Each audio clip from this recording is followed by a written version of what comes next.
देखते ही देखते वो घड़ी आ जाती है जिसका सभी को इंतजार था।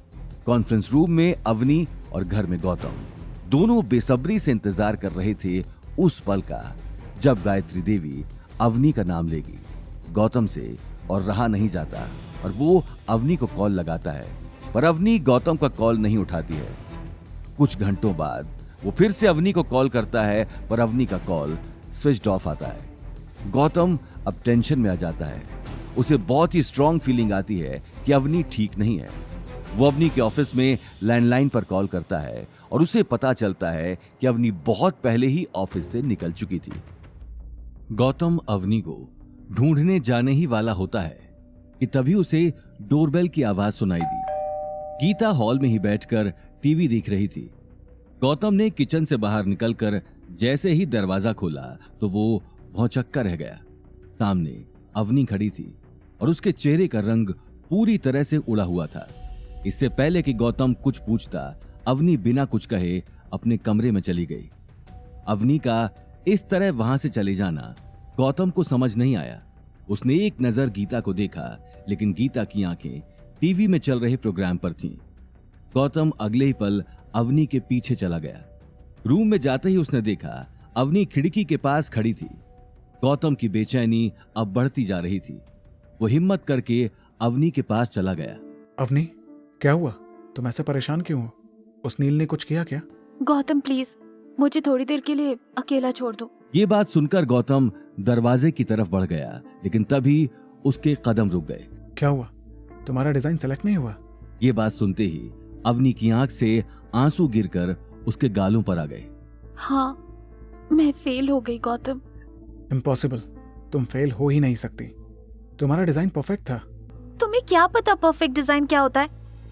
सॉरी गौतम, आई नो तुम सिर्फ मुझे चीयर अप करने की कोशिश कर रहे हो, पर मुझे इस बात का इतना दुख नहीं है कि मेरी डिजाइन सिलेक्ट नहीं हुई, जितना दुख इस बात का है कि दादी ने नील का डिजाइन सिलेक्ट कर लिया है। क्या दादी सा ऐसा कैसे कर सकती हैं? तुम्हारे डिजाइन से मुकाबला वो नील कभी नहीं कर सकता।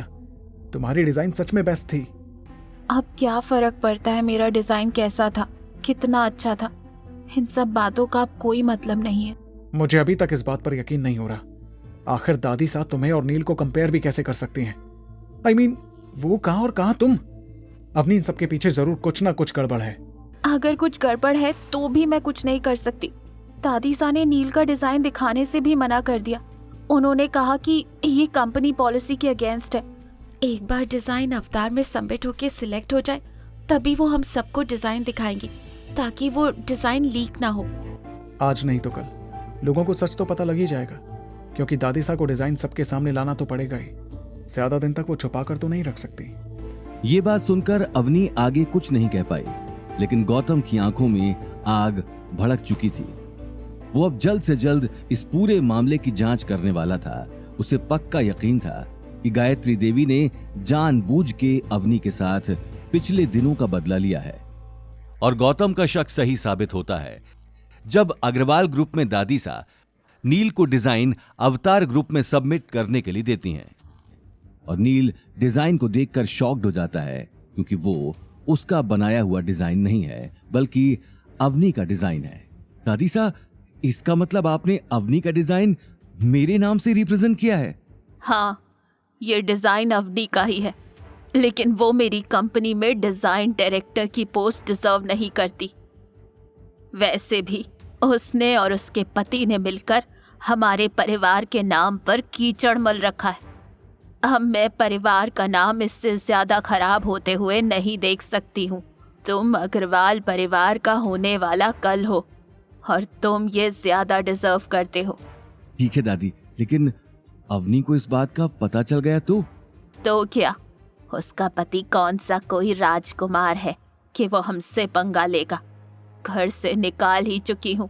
ज्यादा नाटक किया उसने तो नौकरी से भी निकाल दूंगी। शनाया की सगाई के दिन उसके बेकार पति के लिए मेरी इंसल्ट हुई थी ना। अब देखो क्या क्या होता है उन दोनों के साथ। आगे की कहानी जानने के लिए देखिए अगला एपिसोड सिर्फ पॉकेट एफएम के यूट्यूब चैनल पर, और रॉयल वारिस के सारे एपिसोड्स को सुनने के लिए डिस्क्रिप्शन में दी लिंक से डाउनलोड करें पॉकेट एफएम ऐप।